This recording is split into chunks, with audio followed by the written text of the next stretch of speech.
This is Pearl, your producer. Welcome to the inspirational and motivational Dr. Joe TV.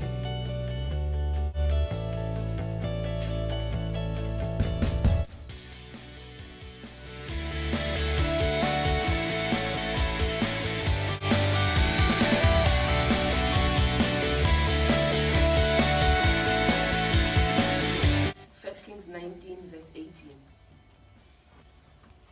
It says, I have reserved 7,000 in Israel, all whose knees have not bowed to bow. So this is when Elijah was going through his dark season, when he was going through his rough time, and he ran off. And towards the end, when God had sent him from place to place, providing for him every place that he took him to. Now he's at the last place and he says to God, well, I just want to die. I'm no better than my fathers. And he says, I'm the only one left. After everything that he had done, after everything he had seen God accomplish in his life, after telling Ahab that it wasn't going to rain, after killing the prophets of Baal, after step after step after step, Jezebel comes into the picture and everything just is blown out of the water. Everything just falls into pieces. And he says to God, I'm the only one left. There's nobody else. Oh, he was clearly, sorely underestimating God. In fact, if you look at the number that God had of prophets who had not bowed, he had underestimated God by about 7,000%. That's a huge percentage to underestimate God in. After you have learned how God works in your life, you have seen his hand in your life. God says, you're mistaken, I have about 6,999. That's how many God had. And it teaches us that whenever we get discouraged, we tend to underestimate God. Discouragement makes you underestimate God. Discouragement makes you get to a place where you think, not in my case, it's not going to work. God is not going to do it for me. He's done it for others, but this one, I know God, you've done it, but this one is the most difficult. It's not like any that I have seen before. It's not like any. So we put limits as to how far our God can operate in our lives. And we underestimate God when we know very little of what God is doing.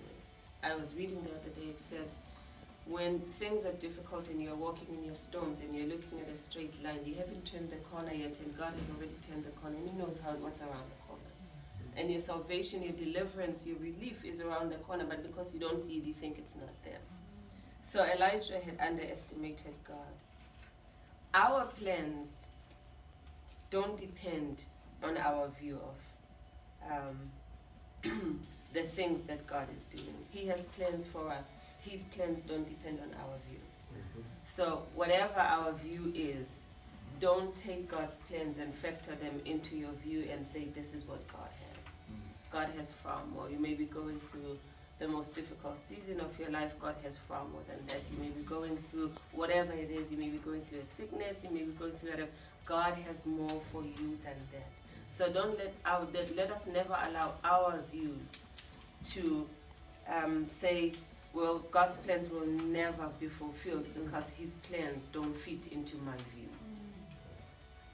God's plans and my views have nothing to do with each other. But I like the last part. God says, sends an angel, gives Elijah food. He says, get up, eat, for the journey is too long.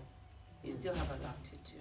So when we are underestimating God, when we feel discouraged, sometimes it's just good to eat.